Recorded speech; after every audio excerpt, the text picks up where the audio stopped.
위기 청소년들이 안정적으로 사회에 정착할 수 있도록 돕는 카페가 있어 취재했습니다. 코로나19로 대면 모임이 금지된 요즘 삶의 현장에서 이루어지는 평신도 사역이 새로운 목회 전략으로 떠오르고 있습니다. 눈앞에 닥친 고난을 딛고 다시 일어설 수 있는 방법을 알려주는 신간 도서를 소개합니다. 복음의 전함이 미자립교회 차량에 부착할 수 있는 복음 광고 키트를 지원합니다.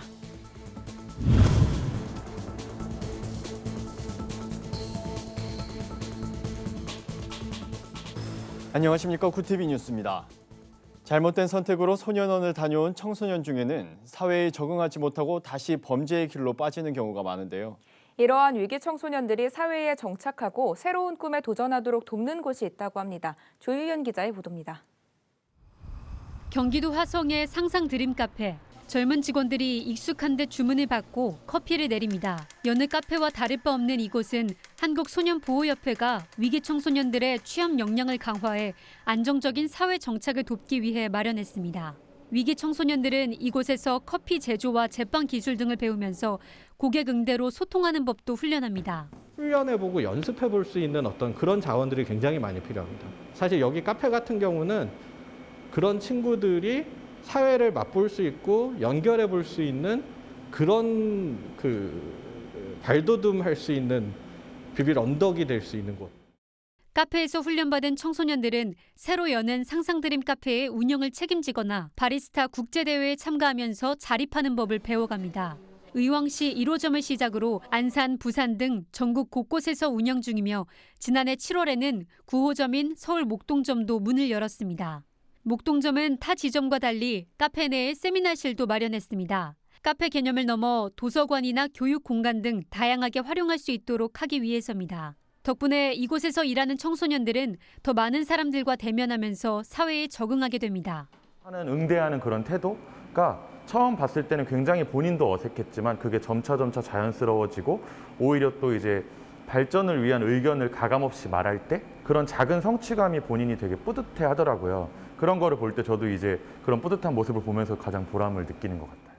한국소년보호협회는 위기 청소년들이 직접 요리하고 배달도 하면서 실제 사업과 영업까지 경험해 볼 수 있도록 하는 공유 주방도 계획하고 있다며 이들이 사회인으로 정착할 수 있도록 모두의 따뜻한 시선이 필요하다고 당부했습니다. 구티비 뉴스 조유현입니다. 포스트 코로나 시대 평신도의 리더십이 더욱 중요해졌습니다. 코로나19로 목회의 중심이 예배당에서 삶의 현장으로 옮겨졌기 때문인데요. 성도를 사역자로 키워 새로운 성장을 모색하는 교회가 있어 찾아가 봤습니다. 하나은 기자입니다. 경기도 고양시에 있는 창대교회에선 평신도가 목회자 역할을 대신합니다. 코로나19로 목회자가 일일이 성도를 대면하기 어려워진 상황에서 평신도 리더를 세워 성도끼리 교제하고 말씀을 나누는 겁니다. 제가 어떤 한 교회의 그냥 지체로서가 아니라 한 영혼을 하나님의 마음을 품고 섬길 수 있다는 점에서 제가 오히려 주님을 더 깊이 알고 경험할 수 있게 된 점이 가장 큰 장점이라고 생각이 드는데요. 제자 훈련은 단계별로 구성된 교재로 진행됩니다. 신학을 전공하지 않아도 교재를 이용해 누구나 제자 훈련을 하고 받을 수 있습니다. 체계적으로 제자 훈련을 받다 보니 전도도 수월합니다. 캠퍼스와 직장 등 삶의 현장에서 새로운 리더를 양육하기도 합니다. 제자 훈련 받으면서 말씀으로 무엇보다 체계적으로 신앙이 세워지고 전도에 더 마음이 생기고 더 쉬워지더라고요. 이문선 담임 목사는 코로나 이후엔 평신도 사역이 침체된 한국교회의 대안이라며 목회자 중심 사역에서 평신도 중심 사역으로 전환돼야 한다고 주장했습니다. 지금 강단 중심의 사역은 거의 지금 못하고 있잖아요. 그러니까 성도들이 리더가 돼서 성도들을 케어해 준다면 별 문제가 없어지는 것이 성도 전체를 다 케어할 수 있으니까요. 이제 오히려 코로나 시대에 더 빛을 발하고 있다. 이 목사는 훈련된 평신도들이 있다면 코로나 등 어떤 위기라도 사역이 중단되지 않는다며 한국교회가 평신도들의 역량을 어떻게 키울 것인가 함께 고민하고 실천해야 할 때라고 강조했습니다. 구티비 뉴스 하나은입니다. 살다 보면 고난과 역경은 누구에게나 찾아오기 마련입니다. 이럴 때 우린 어떻게 해야 할까요? 이 고난을 딛고 다시 일어설 수 있는 길을 제시하는 신간 도서를 최상경 기자가 소개합니다.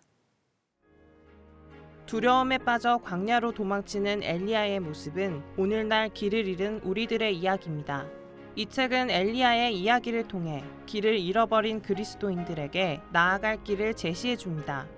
저자는 절망에서 일어설 수 있는 방법은 다시 십자가 앞으로 향하는 것이라고 말합니다.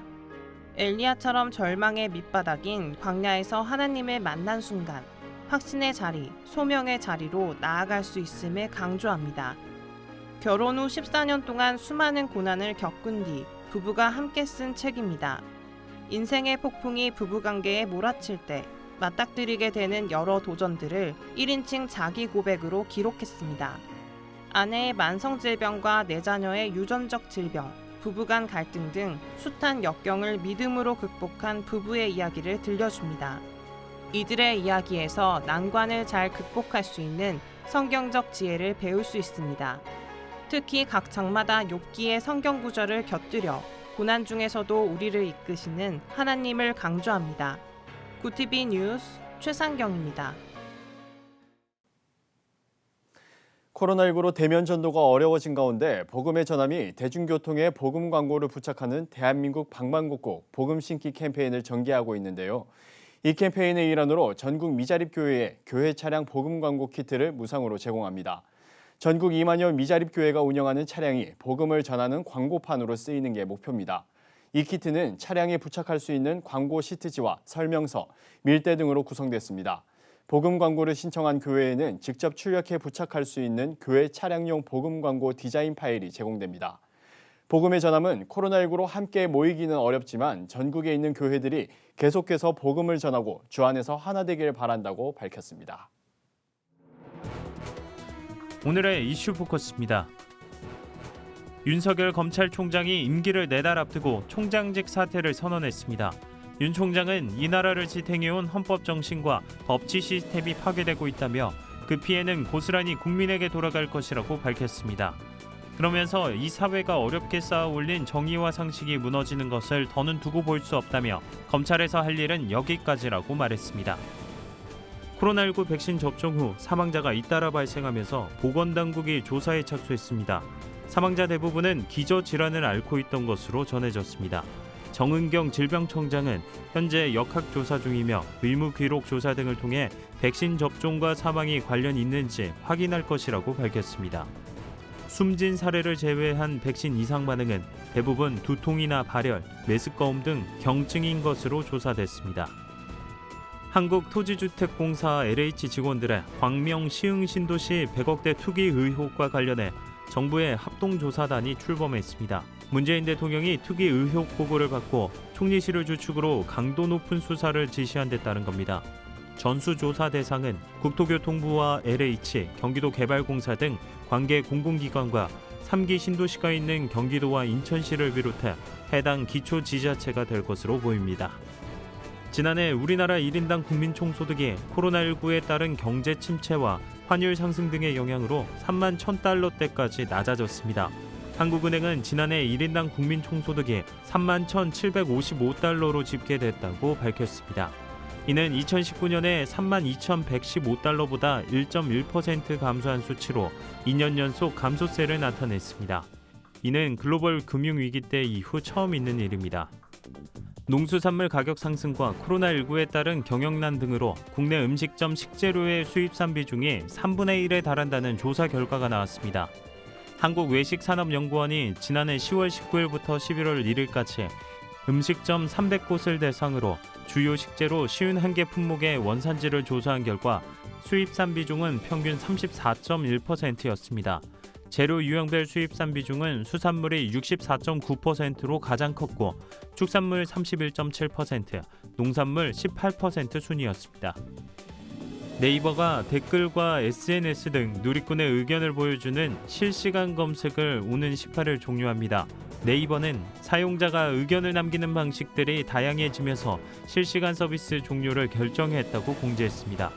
실시간 검색은 사용자들이 입력한 키워드와 관련해 검색 시점에 생성되는 의견이나 반응을 보여주는 서비스입니다. 네이버는 이에 앞서 검색어 조작 논란이 있었던 급상승 검색어 서비스도 지난달 종료했습니다. 구티비 뉴스 차진환입니다. 구티비 월드와이드입니다. 미얀마 쿠데타로 군부와 시위대가 대치 중인 가운데 현지 시간으로 3일 가장 많은 인원인 38명이 숨졌다고 크리스틴 슈레너 버기너 UN 미얀마 특사가 밝혔습니다. 버기너 특사는 이제 쿠데타 이후 총 사망자가 50명을 넘었다며 미얀마에서 진짜 전쟁이 벌어질 수도 있다고 염려를 나타냈습니다. 미국은 이와 관련해 끔찍하다는 입장과 함께 국제사회가 한 목소리로 미얀마 군정을 규탄할 것을 촉구했습니다. 그러면서 미얀마 군정을 겨냥한 추가 제재까지 검토하고 있다고 밝혔습니다. 조 바이든 미국 대통령이 마스크 착용 의무화 해제 등 사실상 모든 방역 규제를 철폐한 주지사들을 비난하고 나섰습니다.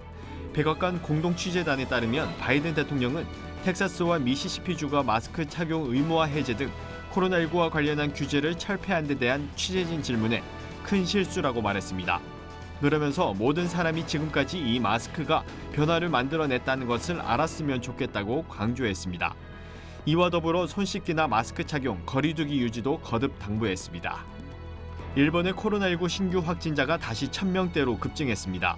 NHK 집계에 따르면 3일 일본 전역에서 새로 확인된 코로나19 확진자는 1244명에 달했습니다. 이 때문에 지난 1월 8일부터 외출 자제와 음식점 영업시간 단축 등을 골자로 발령된 수도권 긴급사태는 발령 시한이 2주 더 연장될 전망입니다. 일본 정부는 지난달 2일에도 당초 2월 7일까지였던 수도권 긴급사태를 한 달 연장한 바 있습니다. 고이케 유리코 도쿄도 지사도 정부의 긴급사태 재연장 방침에 대해 지지의 뜻을 밝혔습니다. 스페인에서 코로나19 백신 접종 대상이 아닌 왕실 일가가 아랍에미리트에서 백신을 맞은 것으로 알려지면서 구설에 올랐습니다. 스페인 국왕 펠리페 6세의 누나 엘레나는 현지 시간으로 3일 아버지인 후안 카를로스 1세 전 국왕이 머무는 아부다비 방문을 계기로 백신 접종을 권고받았다고 스페인 EFE 통신이 전했습니다. 엘레나와 동생 크리스티나는 외국에 있는 아버지를 정기적으로 만나러 가기 위해 백신 접종 사실을 증명할 필요가 있다고 판단해 여기에 동의했다고 설명했습니다. 테슬라 CEO 일론 머스크의 아내이자 가수인 그라임스가 비트코인과 같은 암호화 기술이 적용된 디지털 그림을 경매해내나 20분 만에 65억 원을 벌어들인 것으로 알려졌습니다. 미국 경제 매체에 따르면 그라임스가 최근 디지털 그림 컬렉션 10점을 온라인 경매에 붙였고 20분 만에 도합 580만 달러에 낙찰됐습니다. 그라임스의 디지털 그림엔 NFT, 대체 불가능 토큰 기술이 적용됐는데 가상자산의 희소성과 유일성이라는 가치를 부여하기 위해 디지털 자산의 고유한 인식값을 부여하는 것으로 최근 시장에서 확산되는 추세를 보이고 있습니다. 구티비 뉴스 오현근입니다. 글로벌 선교 방송단과 함께하는 교계 소식을 이정은 기자가 보도합니다. 부울경본부에서 보내온 소식입니다. 재단법인 가나안교육원과 영남 가나안 농군학교 이사장에 부산대교회 정동수 장로가 취임했습니다.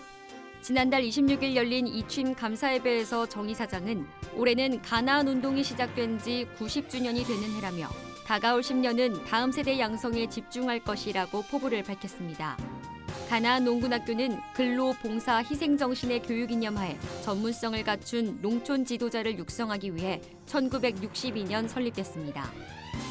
불법 무기 소지 등의 혐의로 필리핀 교도소에 구금됐던 배경모 선교사가 무죄를 선고받았습니다. 재판부는 동일한 사건에 대해 증인 2명이 모순된 증언을 한 것으로 보아 위장수사 또는 함정수사에 대한 합리적 의심이 생긴다며 검찰은 혐의를 입증하는 데 실패했다고 밝혔습니다. 백 선교사는 2018년 불법 무기를 소지했다는 혐의로 현지 교도소에 구금됐다 보석으로 풀려났습니다. 세계 한국인 기독교총연합회가 오는 14일까지 미얀마의 정의와 평화, 안정을 위한 기도운동을 전개합니다. 기도운동은 매일 낮 12시부터 1분간 각자 자신이 위치한 자리에서 기도하는 방식으로 진행됩니다. 현재 미얀마는 군부 쿠데타에 반대하는 시민들이 대규모 거리 집회를 이어가고 있는 상황으로 한국교회도 미얀마의 민주화 운동에 연대의 뜻을 보이고 있습니다. 가정사역단체 하이패밀리가 오는 8일 가정사역 MBA 과정을 온라인으로 개강합니다. 강의는 부부 행복학교와 영유아 부모교실, 부부 신체 심리치료 등으로 진행될 예정입니다.